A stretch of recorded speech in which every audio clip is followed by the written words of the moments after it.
Did you know there's 10 times the amount of microbial cells in the gut than there are in the overall body, with about 100 trillion different cells and about 5,000 different species? Most of us, when we think about health, we think about fitness and our diet regimen, but no one sits there and thinks about the 100 trillion different cells that are living in our gut and how they affect our overall well-being. Today, I want to talk about how they affect us and our daily choices that we do that affect it. Have you ever been hangry or emotional or had problems due to just not eating? Well, that's because your gut and your brain do communicate regularly.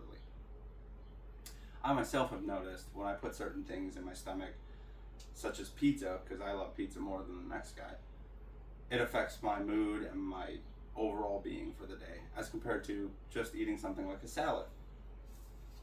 So today, I want to go over 3 different points. What is gut health and why it matters? Your gut and your brain communication, and our modern influences and daily choices that affect gut health. So what is gut health? Well, gut health is the overall GI tract system. But when we refer to gut health in particular, we're referring to the stomach, the small intestine, and the large intestine. And those trillions of cells that I mentioned, and how they produce essential nutrients for immunity with supporting compounds. One of the supporting compounds would be small chain fatty acids.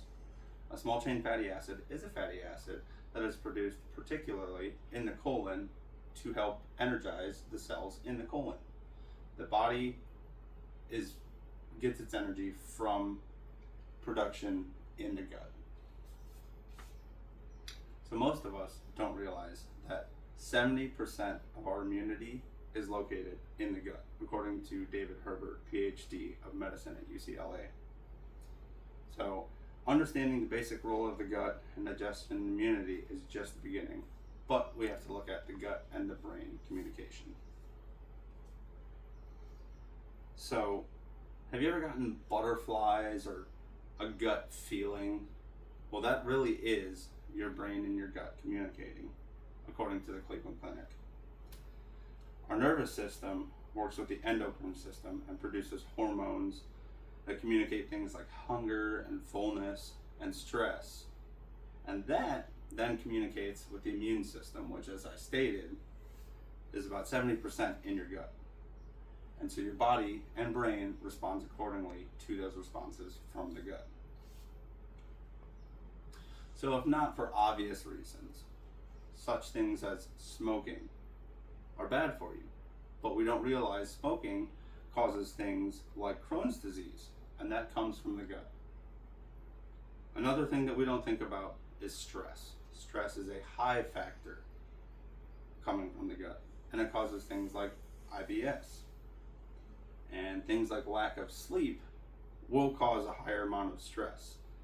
So stress produces the hormone cortisol, and things like high amounts of cortisol in the body produce things like leaky gut syndrome, which that allows toxins to pass through the lining of your gut and get into your bloodstream that cause things like bloating and inflammation, according to Dr. Ryan Barish of Henry Ford. Another fun fact, according to a small study produced and published in a book called Anaerobe, autism is actually associated with significant shifts and changes in the gut microbiota production. So, according to Harvard Health, things like stress and depression and other psychological factors can affect movements and contractions in the GI or gut. So when you get things like you're anxious for a speech or anxious for a test, that's not all in your brain.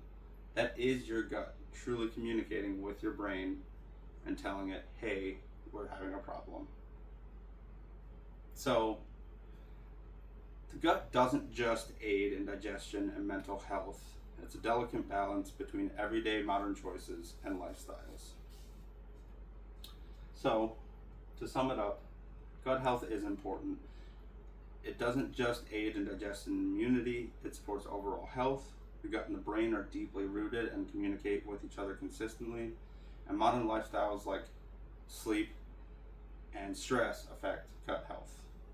A lot of research continues, But one thing we have to remind ourselves is that the gut is more than just a digestive organ. It's a central player in overall health.